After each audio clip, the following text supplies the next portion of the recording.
tidak ada apa-apanya Tuhan. Dalam nama Yesus kami sambut firman-Mu, sama-sama kita katakan amin, amin, amin. Silakan duduk Bapak Ibu yang terkasih. Iya, anak-anak kita akan diajarkan oleh firman Tuhan juga ya. Shalom Bapak Ibu. Ya, puji Tuhan, kita semua ada di dalam anugerah Tuhan. Saya percaya kita semua rindu untuk menerima berkat yang dari Tuhan. Karena begitu banyak janji Tuhan yang sudah diberikan bagi kita, dan rugi kalau kita tidak mengalami janji Tuhan itu. Amin.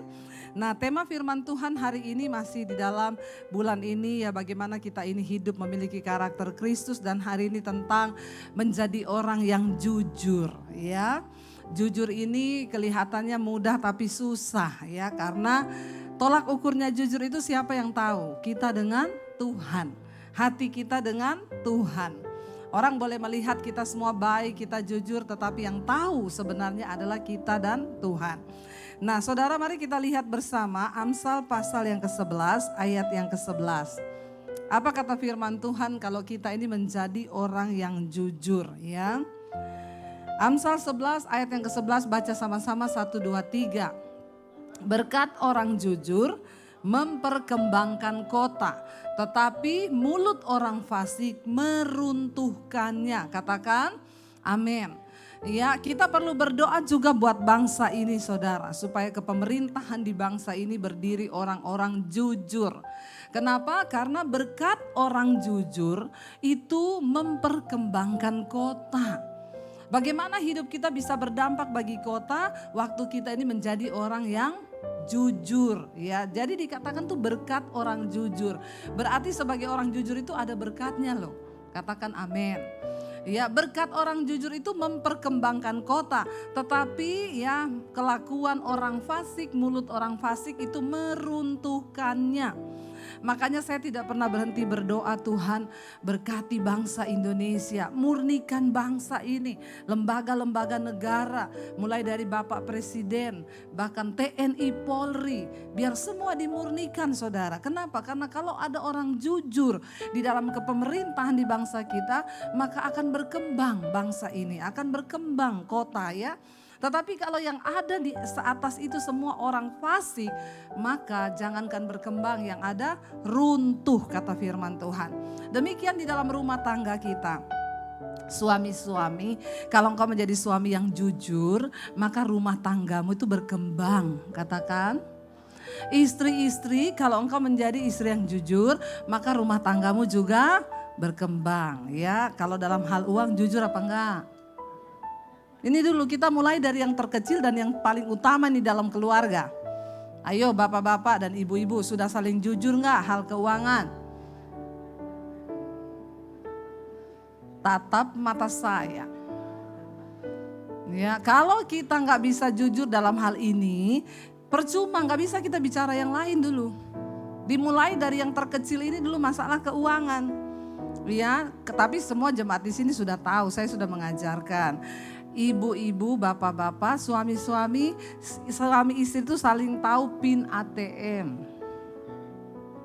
Nggak ada yang amin. Supaya nanti kalau salah satu mati nggak repot.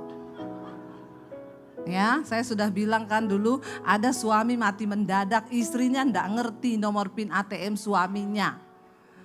Jadi bingung mau beli peti, nggak bisa, pinjam uang sama orang.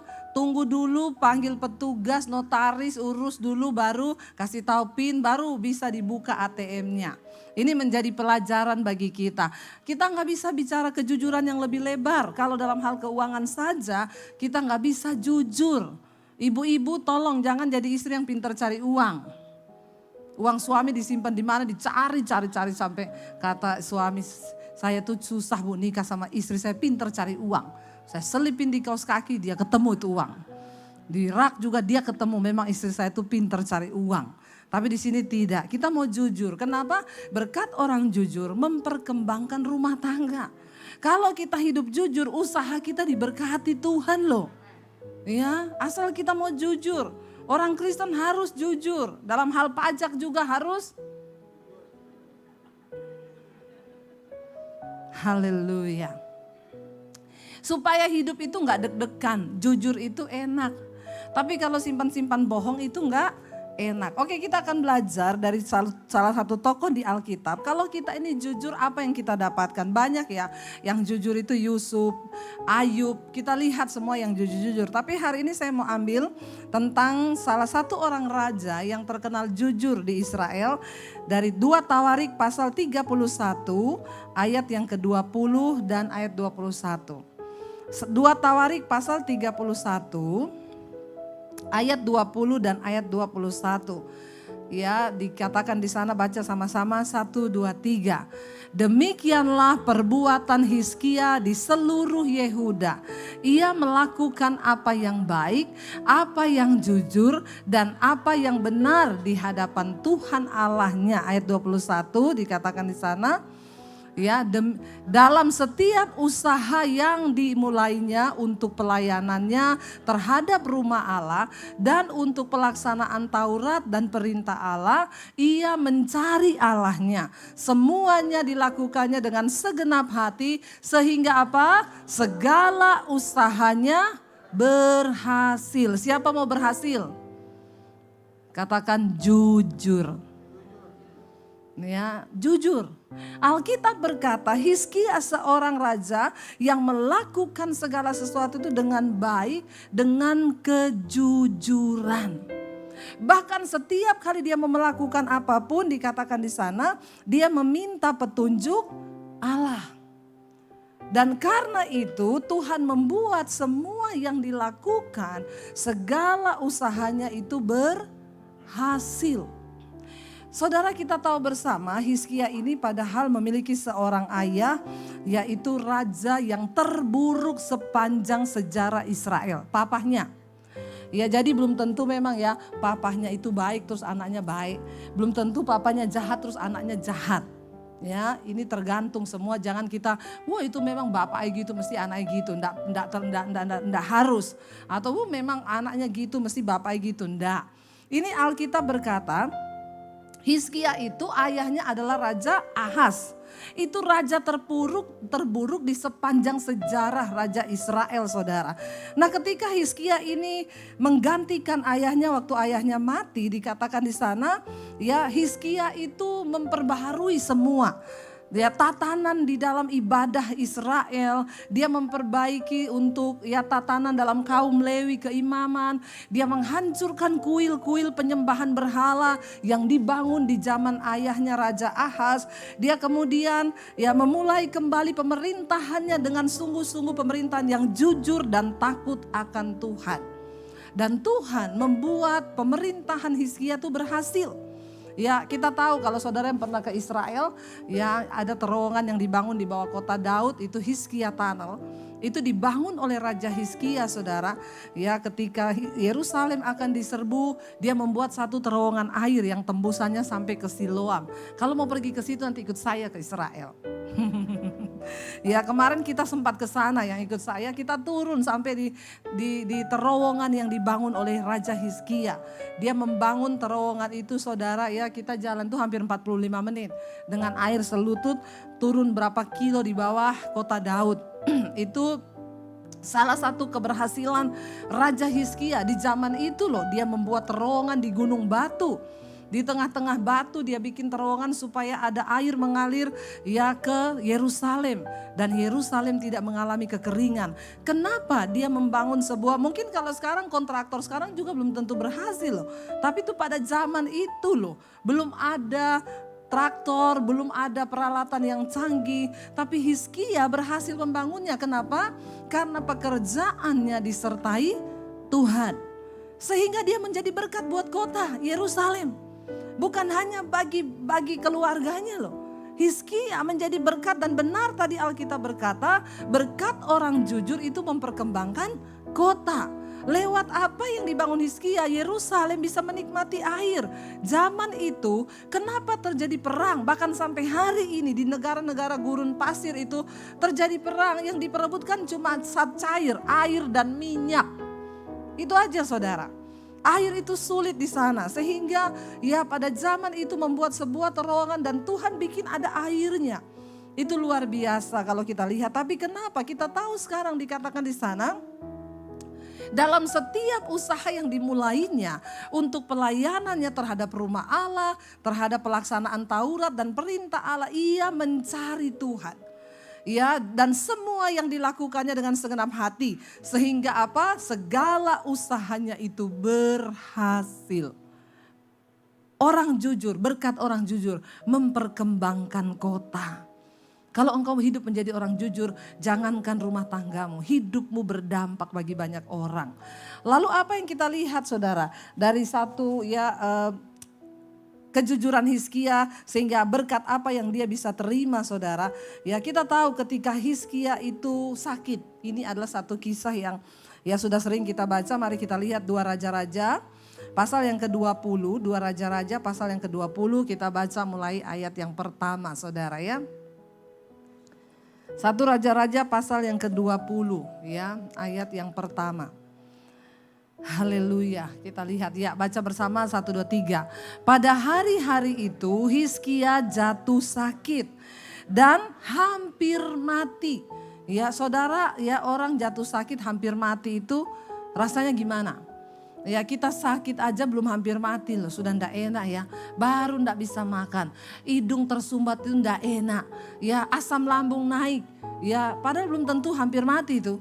Baru ya belum apa-apa itu, tapi ndak enak. Nah Hizkia dikatakan suatu hari Hizkia jatuh sakit dan hampir mati. Kalau hampir mati itu benar-benar hampir mati. Lalu Alkitab berkata apa? Lalu datanglah Nabi Yesaya bin Amos dan berkata kepadanya, beginilah firman Tuhan, ya sampaikanlah pesan terakhir kepada keluargamu sebab engkau akan mati, tidak akan sembuh lagi. Hizkia seorang raja yang jujur, baik, takut akan Tuhan. Satu saat sakit. Lalu Yesaya datang. Yesaya adalah seorang yang diurapi Tuhan.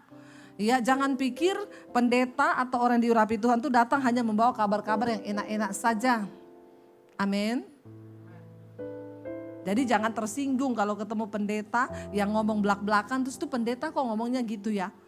Ya enggak apa-apa, diterima karena enggak semua pendeta itu datang dengan hal-hal yang manis.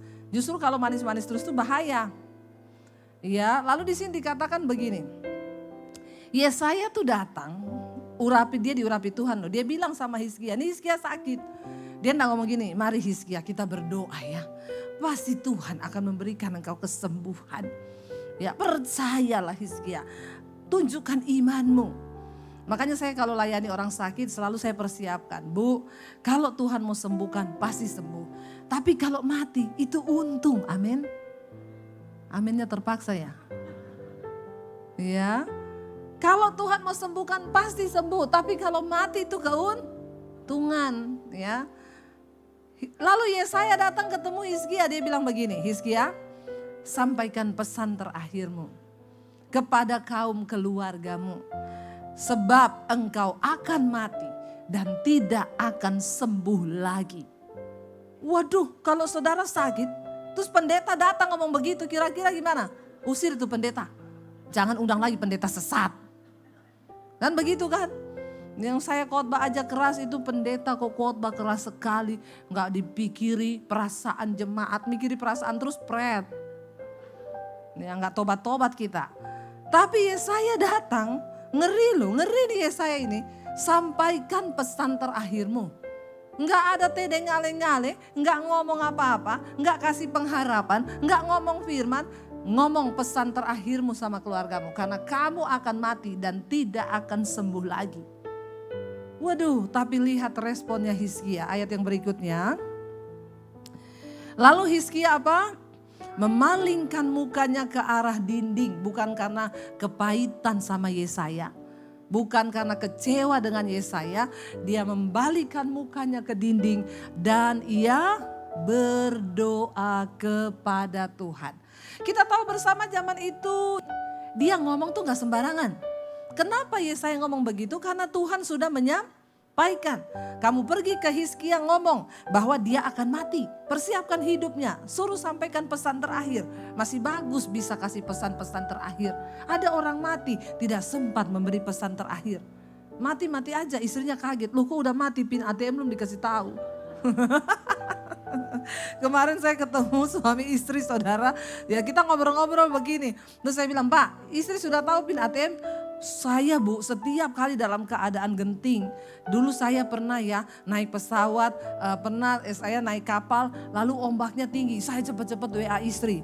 Ya walaupun belum masuk, saya PIN ATM saya ini, PIN Instagram saya ini, ya dan password Facebook saya ini, semua yang berhubungan dengan PIN dan password saya kasih.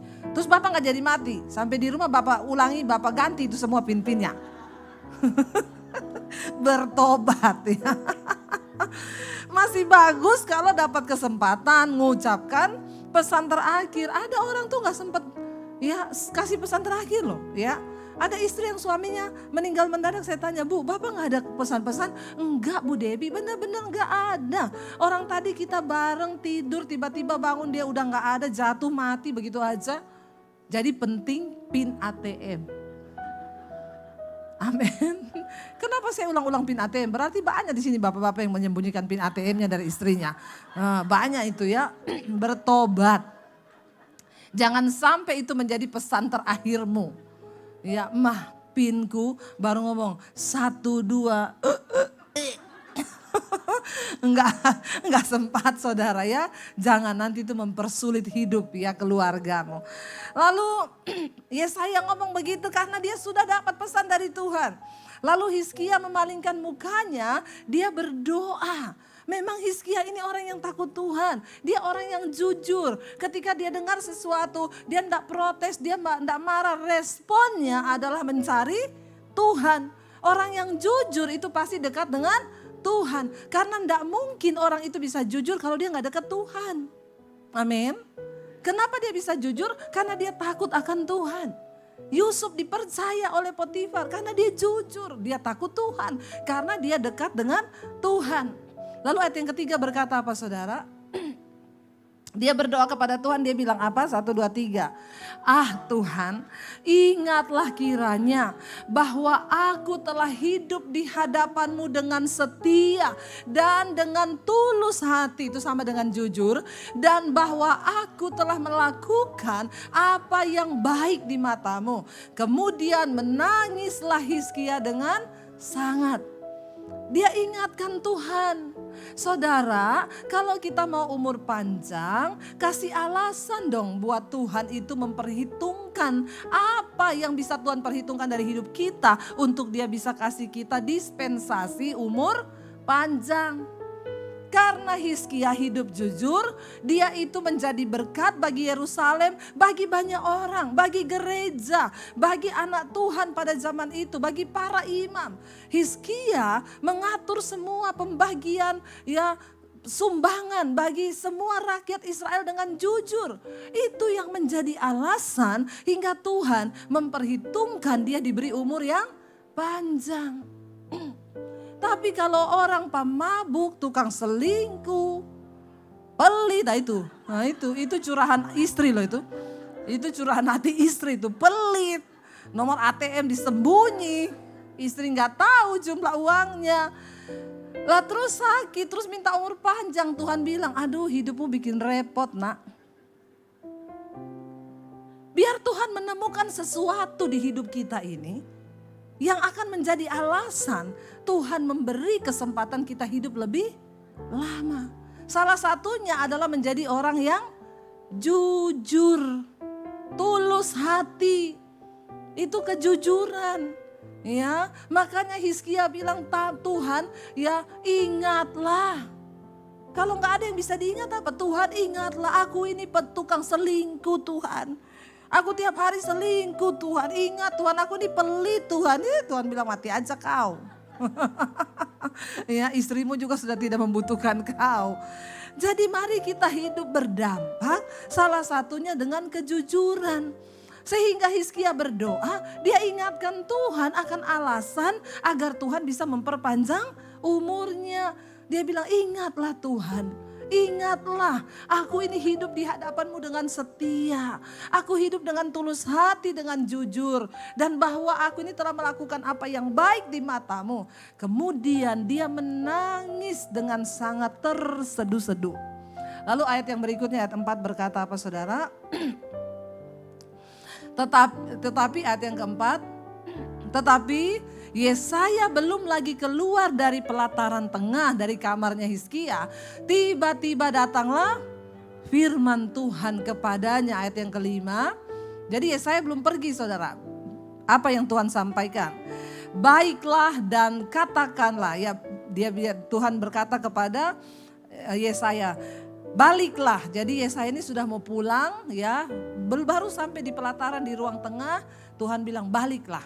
Balik kepada Hizkia dan katakanlah kepada Hizkia, raja umatku, beginilah firman Tuhan Allah Daud bapa leluhurmu.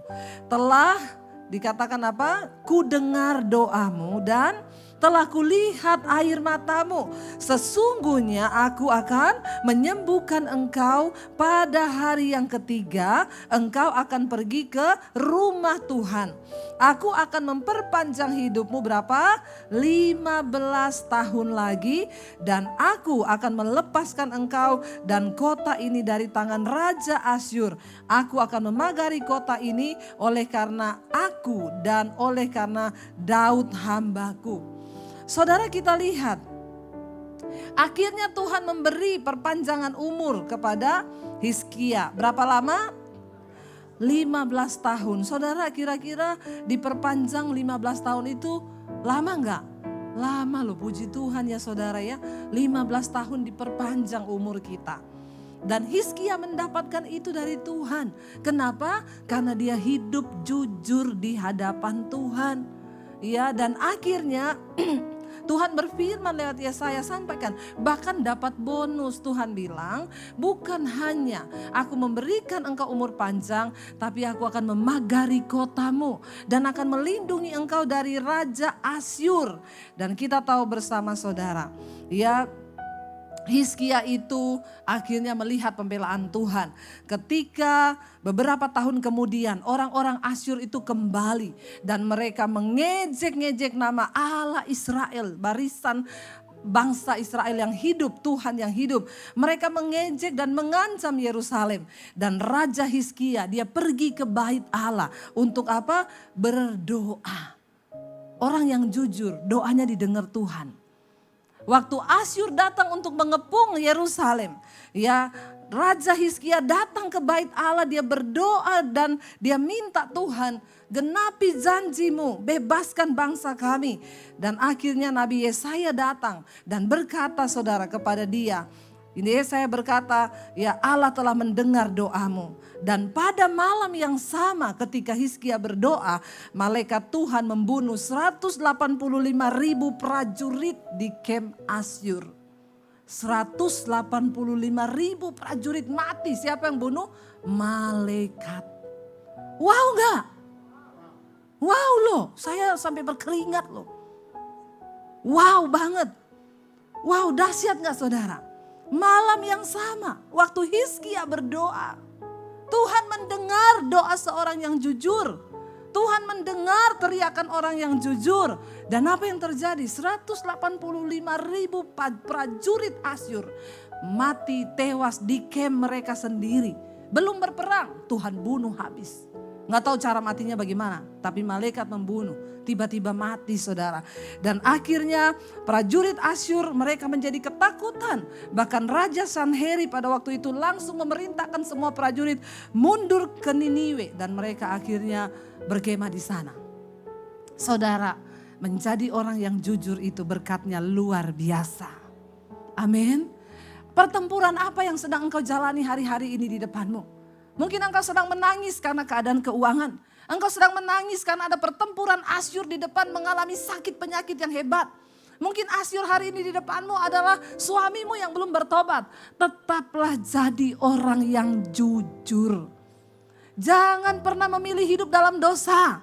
Jangan pernah memilih hidup dalam kebohongan. Karena orang yang jujur, yang pertama dia pasti takut akan Tuhan.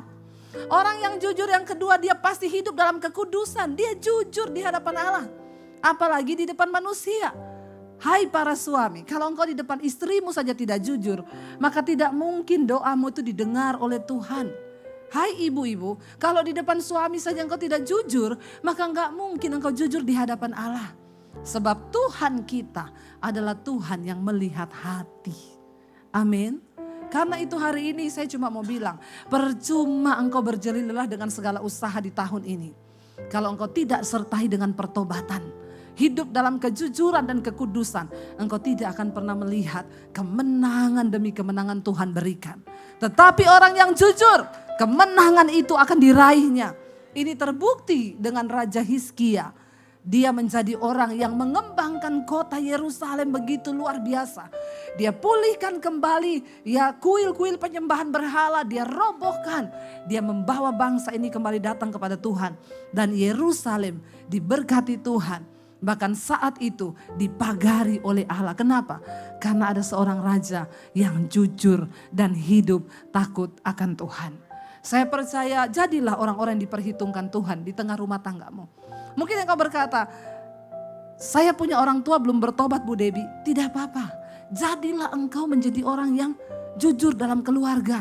Sehingga engkau menjadi orang yang diperhitungkan Tuhan bagi keluargamu. Mungkin engkau berkata, anakku belum bertobat Bu.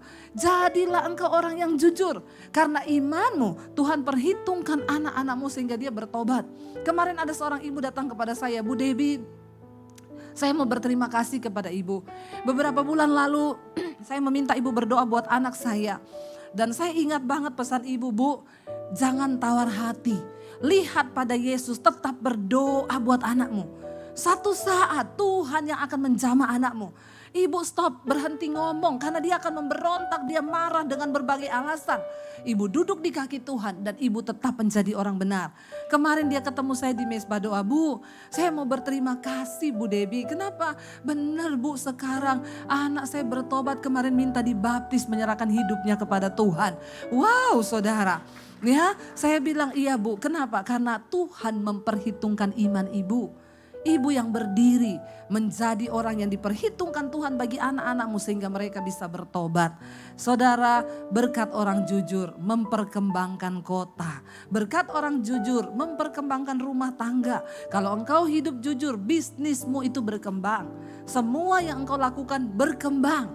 Saya melihat apa yang Tuhan buat dalam hidupku itu luar biasa. Bagaimana berkat-berkat Tuhan itu mengalir semua. Apa yang saya buat rasanya nggak ada pergumulan saudara. Bangun sekolah misi sekarang sudah berjalan.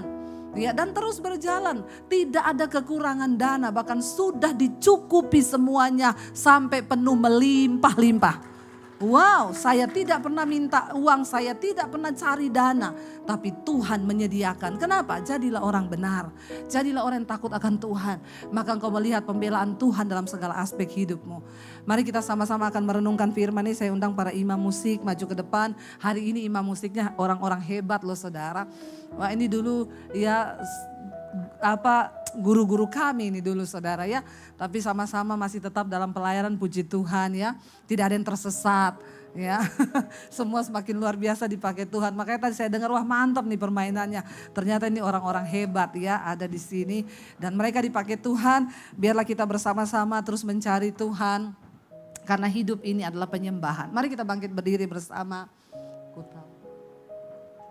Kita tahu hidup kita adalah penyembahan di hadapan Tuhan. Karena itu kita beri yang terbaik. Dari seluruh hidup kita kepada Tuhan saudara. Bilang Tuhan kami mau memberi persembahan hidup yang terbaik. Amin Yesus. Ini penyembahan kami. Ya Tuhan. Engkau sudah ciptakan kami dalam kemuliaan-Mu.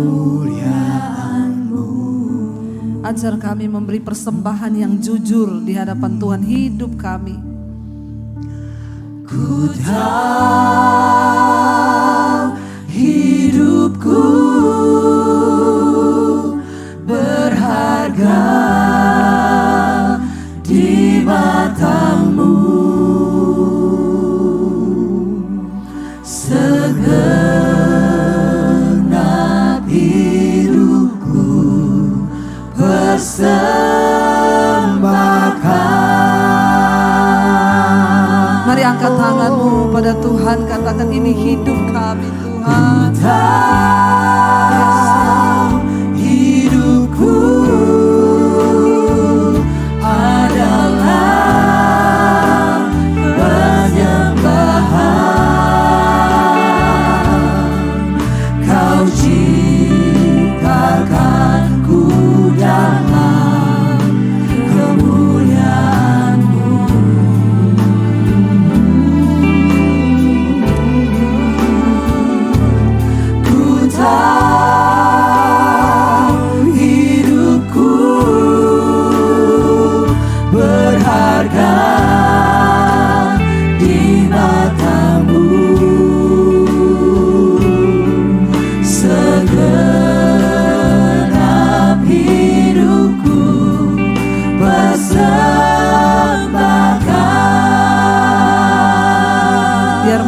saja mari kita tundukkan kepala dalam hadirat Tuhan. Kami tahu hidup itu lebih penting. Cara hidup kami itu yang Tuhan lihat. Ketika Tuhan sudah memberi janji-janji berkat, maka ada bagian kami untuk boleh meraih janji itu. Salah satunya dengan kami hidup jujur di hadapan Tuhan. Hidup takut akan Tuhan. Hidup sungguh-sungguh memberi yang terbaik dari hidup kami. Raja Hizkia menjadi teladan bagi kami yang tercatat di dalam Alkitab. Dia hidup dengan tulus hati. Dia berbuat segala kebaikan. Bahkan dia mengandalkan Tuhan dalam segala sesuatu. Mari datang pada Tuhan hari ini. Katakan, Tuhan ampuni kami. Kalau ada ketidakjujuran di dalam hidup kami. Kami mau bertobat. Karena kami tahu Tuhan Maha tahu. Percuma kami bersandiwara. Percuma kami datang ke gereja tiap minggu. Tuhan tahu hidup kami. Ampuni segala dosa yang kami tutupi, yang kami sembunyikan. Ampuni segala ketidakjujuran kami bahkan di hadapan Tuhan. Engkau Allah yang melihat hati kami. Ajar kami memberi hidup yang terbaik bagi Tuhan. Kami mau belajar seperti Raja Hizkia. Dia bahkan melipatkan Tuhan dalam segala sesuatu. Sehingga ketika dia dipercayakan menjadi raja atas Yerusalem, dia sungguh-sungguh membawa Yerusalem berkembang dan diberkati Tuhan. Kalau kami sebagai suami menjadi orang yang jujur di tengah rumah tangga kami, sebagai istri, kami tahu Tuhan pun akan membawa rumah tangga kami berkembang. Pekerjaan, usaha, bisnis, bahkan semua yang kami kerjakan dengan tangan kami. Firman Tuhan menjamin berkat orang jujur itu akan membuat segala sesuatu yang dikerjakannya menjadi berkembang, berkembang, dan berkembang. Kami mau Tuhan, kami mau menggenapi semua itu dalam hidup kami. Dengan kami memberi persembahan hidup yang terbaik bagi Tuhan. Dalam pertobatan yang sungguh-sungguh di hadapan Tuhan. Mari datang sekali lagi di hadapan Tuhan. Angkat tanganmu saudara. Katakan di hadapan Tuhan. Ku tahu hidupku adalah penyembahan.